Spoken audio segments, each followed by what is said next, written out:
প্রিয় বন্ধুগণ, সবাইকে প্রীতি ও শুভেচ্ছা জানিয়ে আজকের এই ভিডিওতে আপনাদেরকে স্বাগতম। আমি কমরেড সামাদ, সভাপতি বাংলাদেশের কমিউনিস্ট পার্টি মার্ক্সবাদী। আজকের হেডলাইন হল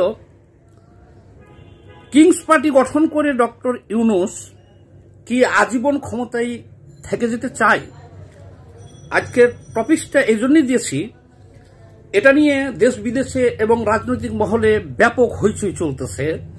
এর কারণ হলো ছাত্ররা ঘোষণা দিয়েছেন তারা এই ফেব্রুয়ারির মধ্যভাগের পরে অর্থাৎ 15 তারিখের পরে তারা নতুন দল একটা ঘোষণা দিবেন এবং সেইখানে একজন ছাত্র সমন্বয়ক পদত্যাগ করে আসতেছেন,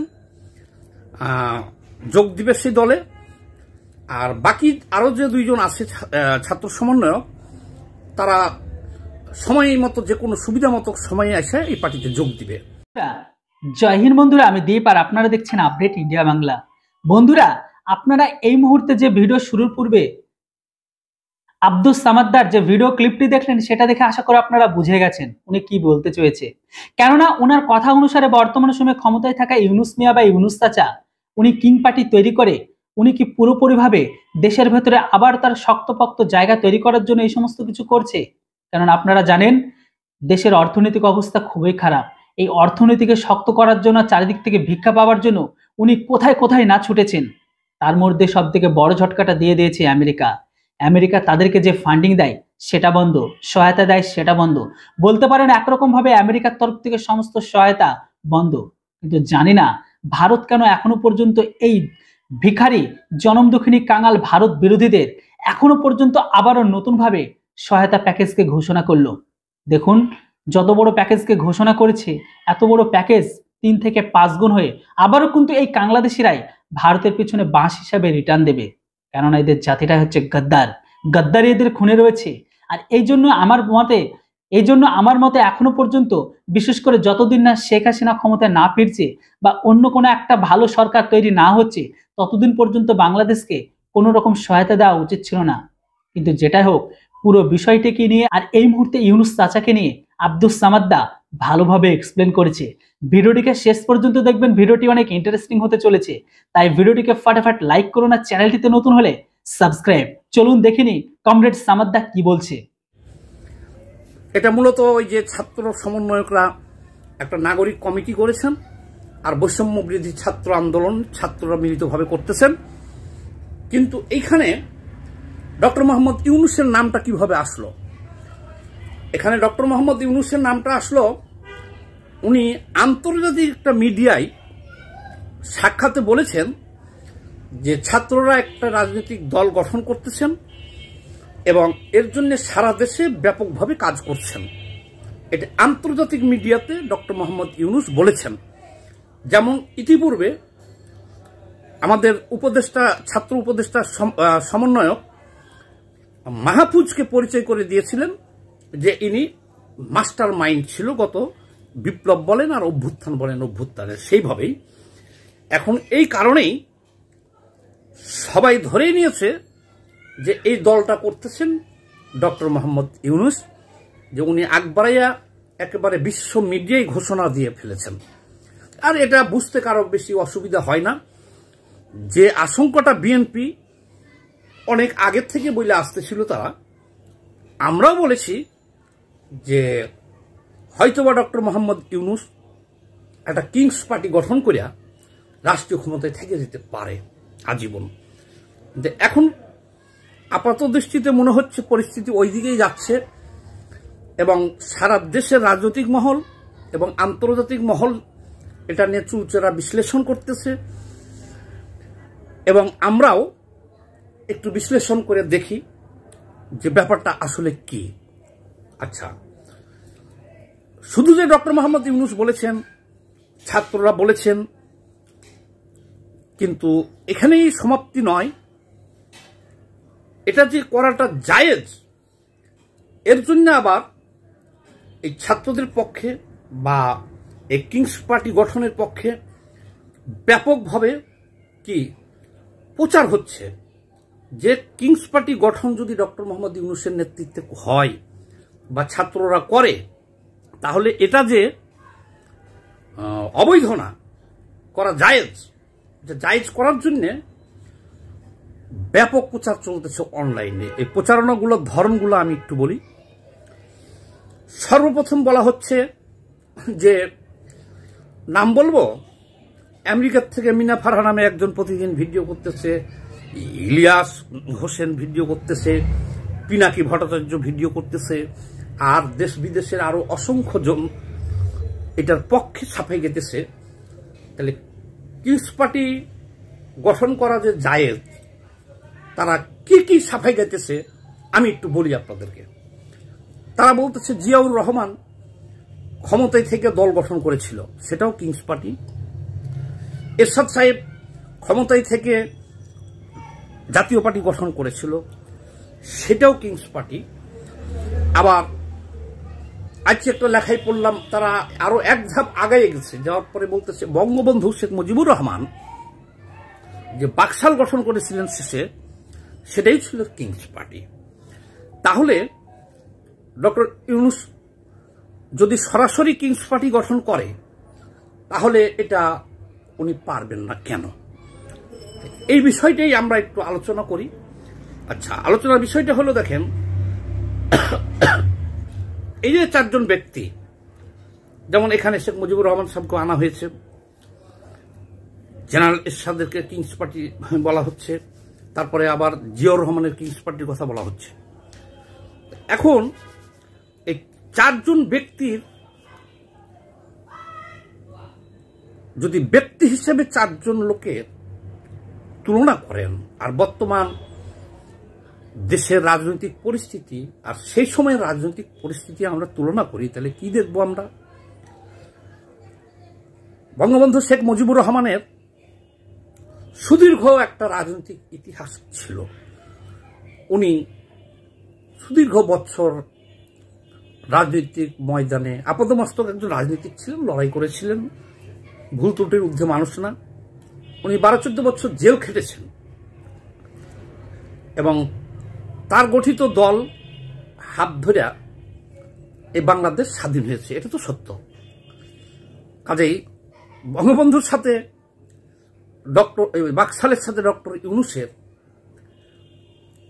কিংস পার্টির তুলনা করা যাচ্ছে না।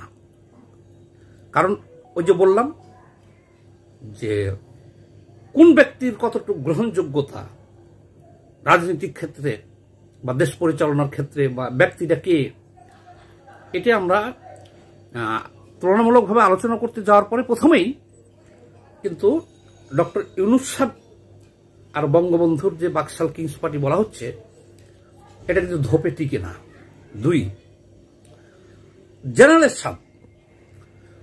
জেনারেল এরশাদ ছিলেন একজন সেক্টর কমান্ডার এবং সেনাবাহিনী প্রধান, এবং সেনাবাহিনীতে উনি ব্যাপক জনপ্রিয় ছিলেন।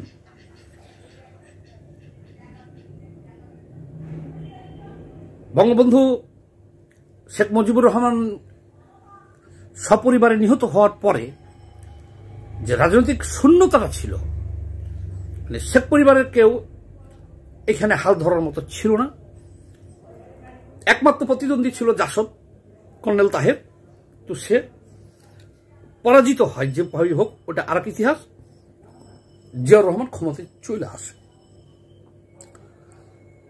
জিয়াউর রহমান ক্ষমতায় আসার পরে বাংলাদেশের সমস্ত জাদ্রেল রাজনীতিবিদরা, এমনকি উপমহাদেশের প্রখ্যাত রাজনীতিবিদ যারা ছিল বাংলাদেশে, সবটিকে জিয়াউর রহমান এক করতে পেরেছিলেন, তার দলে নিতে পেরেছিলেন। যেমন মশিউর রহমান জাদু মিয়া, জেহান আতাউর রহমান, তারপরে মওদুদ আহমেদের নাম না হয় একটু পরেই বলি। এই জাতীয় লিডারগুলো তখনকার, গাজী জাফর আহমেদ, বিখ্যাত শ্রমিক নেতা। মোটের উপর কথা, ওই সময়ের বাংলাদেশের বাঘা বাঘা সব রাজনীতিবিদগুলো জিয়াউর রহমানকে সমর্থন দিয়েছিলেন, সাহিত্যিক, কবি, লেখক সব সমর্থন দিয়েছিলেন। আর জিয়াউর রহমানের যে ইমেজ, ব্যক্তিগত ইমেজ, সে একজন সেক্টর কমান্ডার এবং ফ্রিডম ফাইটার ছিল। কাজেই উনি দল গঠন করে ব্যাপক জনপ্রিয়তা পেয়েছিলেন, ব্যাপক হারে জনপ্রিয়তা পেয়েছিলেন উনি। তাহলে এখানেও দেখেন ব্যক্তি জিয়াউর রহমান আর ব্যক্তি ডক্টর ইউনূস, এটা কিন্তু পাশাপাশি আপনি তুলনা করতে পারতেছেন না।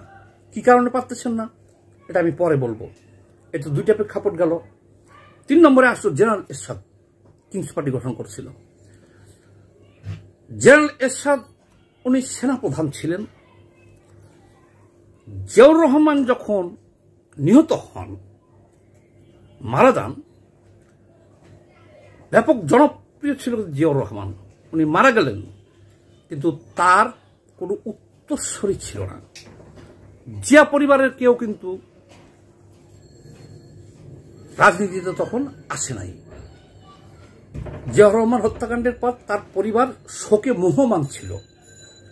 তারেক রহমান, কোকো এরা ছোট, বেগম জিয়া শোকে মুহ্যমান, এক বৃদ্ধ ক্ষমতার হাল ধরল সাত্তার প্রেসিডেন্ট। তখন প্রেসিডেন্ট এরশাদের আবার একচ্ছত্র আধিপত্য ছিল সেনাবাহিনীর মধ্যে, কন্ট্রোল ছিল, উনি ক্ষমতা নিয়ে নিয়েছেন। কিন্তু ওই সময়ে বুদ্ধিজীবী মহল, রাজনৈতিক মহল আর সেনাবাহিনী তো একচ্ছত্র সাপোর্ট ছিল, তাকে সমর্থন দিয়েছিল, বিধায় ওনার এই পার্টিটা গঠন করা সম্ভব হয়েছিল। এ হলো প্রেক্ষাপট। কাজেই ডক্টর ইউনূস এখানেও কিন্তু প্রেসিডেন্টের সাথে সমকক্ষ না, কারণ তিনি কিন্তু সেনাপ্রধানও না। আর এই যে 6 মাস রাষ্ট্র পরিচালনা করলেন, ডক্টর ইউনূস সাহেব 6 মাস রাষ্ট্র পরিচালনা করলেন, করার পরে ওনার জনপ্রিয়তা এখন একেবারে শূন্যের কোঠায় দিলে তো হয় না। এখন জনপ্রিয়তা এখন মাইনাসের দিকে চলে গেছে অনেক। এখানে নম্বর মার্ক দেওয়ার মতো কিছু নাই। যে ছাত্ররা বা ছাত্র শ্রমিক জনতা জীবন দিছে, এইমাত্র 1000 লোক বা 2000 আহত নিহত, নিহতরা তো উঠে কবর থেকে আইসে মিছিল করতেছে না। এই 1000 খানেক আহত ছেলে কার হাত নাই পা নাই, এই 6 মাসে ওদের চিকিৎসা দিতে পারে নাই। রাষ্ট্রীয় কোষাগারে কি অর্থ কম আছে? 6 মাসে মাত্র 1000 খানেক ছেলের চিকিৎসা দিতে পারে নাই, যাদের রক্তের উপর পাড়া দিয়া এই ইউনূস সরকার এখন গদিতে বসে রয়েছে। এদের চিকিৎসা দিতে পারে নাই। তারা গতকাল রাত্রেও যমুনার সামনে সারা রাত অবস্থান করতেছে। এগুলো একটা। 2 নম্বর, দেশের আইন শৃঙ্খলা পরিস্থিতি বলতে কিছু নাই। ওই পিনাকি ফ্রান্সের থেকে ভিডিও করে ছাড়তেছে, যে ফেসবুকে পোস্ট দিতেছে যে তোমরা চট্টগ্রামে এই কমিউনিটি সেন্টারে যে ধরে ফেল। এক শ্রেণীর তাদের অনুসারীরা, ছাত্র বলেন আর যে নামধারী বলেন, যে ওখানে মব সৃষ্টি করতেছে। কালকে রাতে দেখছেন সারা রাত পিটাপিটি হট্টগোল। ওই ইলিয়াস হোসেন আমেরিকার থেকে একটা ভিডিও করে ছাড়তেছে যে অমুক অমুক জেলে কেন, পরের দিনই দেখি তারা ছাড়া পেয়ে যেতেছে। যে অমুক রহমানি 10 বছর জেলে কেন, অমুক জেলে কেন, অমুক জেলে কেন, যখন ভিডিও করে ছাড়তেছে পরের দিন দেখি তারা মুক্তি পেয়ে যেতেছে। কি সেকুলার। ওই পিনাকি বলতেছে তোমরা যে ডেলি স্টারের সামনে গরু জবাই করো, যে ওখানে গরু জবাই হইতেছে। এই যে একটা মগের মুল্লুক বা মবের মুল্লুক যাই বলেন, 6 মাসে ডক্টর ইউনূসের সরকার যে এটাই কন্ট্রোল করতে পারে নাই। এখনো মব চলতেছে, সারা দেশে মব চলতেছে।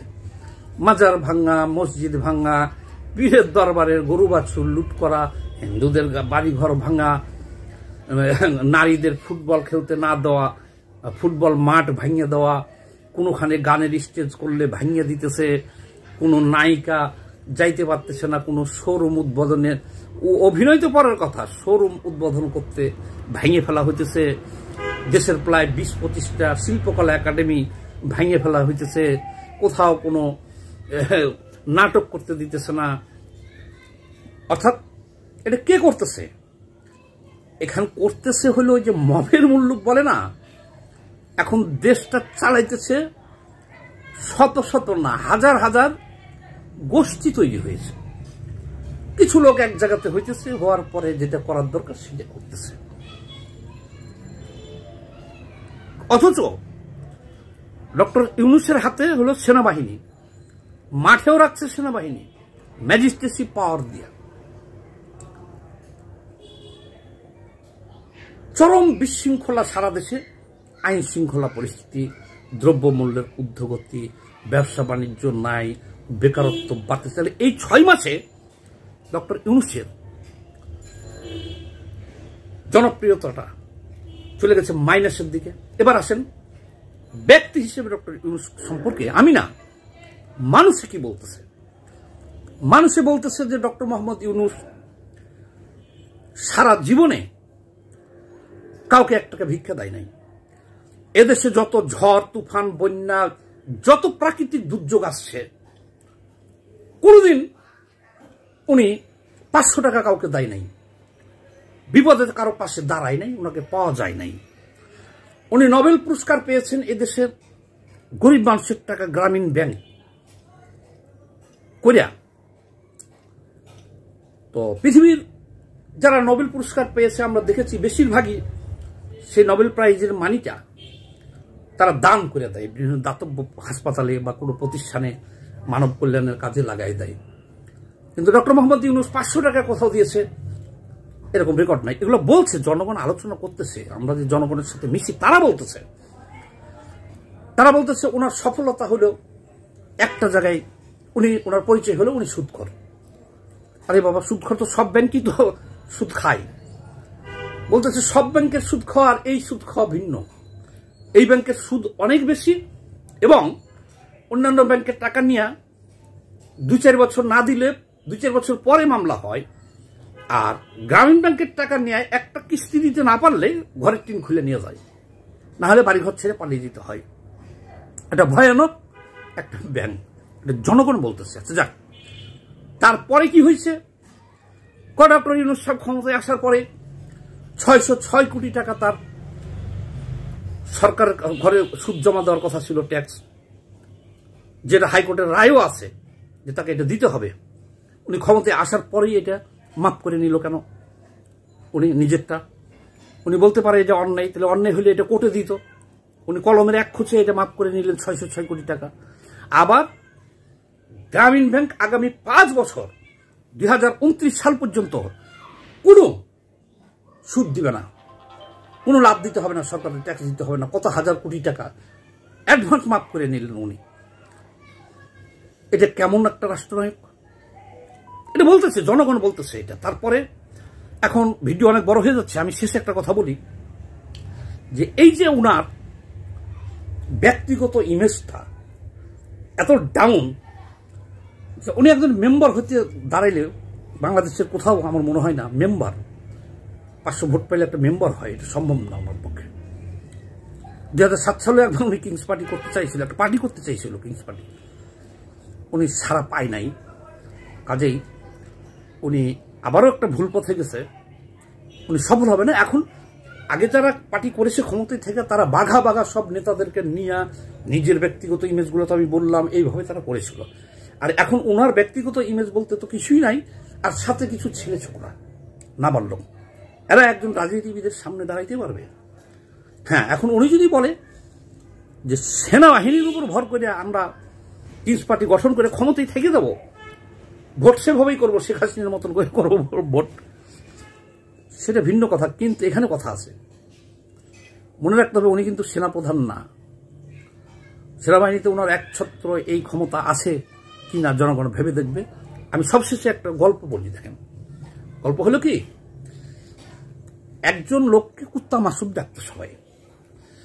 তো তার ছেলে মেয়ে বড় হয়ে গেছে, তার মনটা খুব খারাপ যে ওনাকে কেন কুত্তা মাসুদ ডাকে। তাকে গ্রামের সব লোক তাকে ডাকতো, এই কই গেছিলি কুত্তা মাসুদের বাসায়, এই ওইখানে কার জমি, কুত্তা মাসুদের জমি, এই ওটা কার ছেলে, কুত্তা মাসুদের ছেলে। সম্ভবত ওনাকে কুত্তা মাসুদ জায়গা হয়তো উনি একটু চিল্লাইতো বেশি আর কি, ঘেউ ঘেউ করতাম, কথা হঠাৎ ক্ষিপ্ত হয়ে যেত এবং খুব জোরে চিল্লাইত। এই জন্য এই টাইটেলটা কোনো একটা হয়তো খারাপ লোক, দুষ্ট লোকে দিয়ে দিচ্ছে নামটা, গ্রামে ছড়াই পড়ছে। এখন এই গ্রাম থেকে সেই গ্রাম, আশপাশের গ্রামও চলে গেছে। ছেলে মেয়ের বিয়ে দিব, এখন যদি লোক আসে তাকে বলে যে এই তুই কার মেয়ে দেখতে গেছিলি, যদি বলে কুত্তা মাসুদের মেয়ে, তাহলে বিয়ে হবে না, করে ঝামেলা। একজন ওনাকে মাতব্বরে পরামর্শ দিল, তুমি এক কাজ করো, তুমি গরু মহিষ খাসি জবাই করে তুমি এই যে আশেপাশের যে গ্রাম আছে 7টা গ্রামের লোককে তুমি খাওয়াই দাও। মোটামুটি খাওয়ানোর পরে তুমি করো যদি ক্ষমা প্রার্থনা করো যে ভাই আমাকে আজ থেকে আপনারা কেউ কুত্তা মাসুদ ডাকবেন না, আমি আপনাদের কাছে ক্ষমা চাই। সে তাই করলো। সে অনেকগুলো গরু জবাই করলো, মহিষ জবাই করলো, খাসি জবাই করলো, করিয়া নিজ গ্রাম তো আছে, আশপাশেরও অনেক গ্রাম সে দাওয়াত করে খাওয়াইলো। এবং খাওয়ার পরে যে ব্যাপারটা হলো যে খাওয়ার পরে তো এই যে সমস্ত লোক খাইয়া যত দূর পর্যন্ত গেছে, এই কোথায় গেছিলি, কুত্তা মাসুদের বাড়িতে দাওয়াত খাইতে গেছিলাম, 7টা গরু জবাই করছে, খাসি মহিষ জবাই করছে। এই যত হাজার হাজার লোক খাইছিল এরা তো বিভিন্ন গ্রামে চলে গেল, সবার মুখে মুখে এখন কুত্তা মাসুদ। এই কই গেছিলি, আরে বিশাল একটা খাওয়া হয়েছে। পরের দিন চায়ের টেবিলে গল্প, হোটেল রেস্টুরেন্টে গল্প, কুত্তা মাসুদের বাসায় কালকে খাওয়া হয়েছে। এটা জেলা পর্যায়েই চলে গেল। খাওয়াইয়া কি হইল, তার নামটা আরো ছড়াইয়া পড়লো কুত্তা মাসুদ। ডক্টর মোহাম্মদ ইউনূসকে অনেকেই সুদখোর বলতেছে বা বলতো, কিন্তু সবচেয়ে বড় খারাপ করছে কে, ওই যে জামায়াতের একজন ওয়াজি বক্তা আছে না, রফিকুল ইসলাম মাদানী, না কিন্তু একটা মুরব্বী রফিকুল, উনি ওয়াজ করেছেন যে ডক্টর মোহাম্মদ ইউনূসকে এখন থেকে কেউ সুদখোর বলবা না, উনি আল্লাহর ওলি, আমাদের রক্ষা করার জন্য আসছে। এই ওয়াজ শুনে আরো দেখি 2-4 জন ওয়াজি হুজুর ওয়াজ করছে যে ডক্টর মোহাম্মদ ইউনূসকে সুদখোর বলবা না। এই ভিডিও দেখেন, আপনারা সার্চ দিয়ে ভিডিও দেখেন। এখন এই যে কথাটা সারা দেশে তো একই আওয়াজ যে ডক্টর মোহাম্মদ ইউনূসকে কেউ সুদখোর বলে না, ভাইরাল হয়ে গেছে, সুদখোর বলে না। হিতে বিপরীত হয়ে গেল না যে উনি সুদখোর ছিল, এই জন্যই এখন বলতে না করতেছে। তো দেখ আমার ভিডিওটা হয়ে গেছে 21 মিনিট। ভিডিওটা বেশি বেশি করে সবাই একটু শেয়ার দিয়ে দিন। আর দীর্ঘদিন পরে আসছি, এখন চেষ্টা করব আপনাদের সাথে কন্টিনিউ থাকার জন্য। আর আমার আপনারা কমেন্টস করে জানায়েন কি ধরনের ভিডিও চান। আর আমার ফেসবুক পেজটাও একটু লাইক দিয়ে দিন। আর এই চ্যানেলটা বেশি বেশি করে সাবস্ক্রাইব করে দিবেন। সবাইকে লাল সালাম। বন্ধুরা, ভিডিওটিকে যদি আপনারা এতদূর পর্যন্ত দেখে থাকেন তাহলে কমরেড সামাদ্দার কথা শুনে আপনারা মোটামুটি বুঝে গেছেন বাংলাদেশের ঘরের ভিতরে কি হচ্ছে।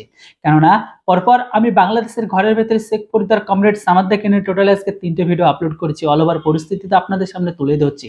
বাকিটা বাংলাদেশকে নিয়ে যে আপনাদের মূল্যবান মতামত সেটাও কিন্তু কমেন্ট বক্সে লিখে জানান।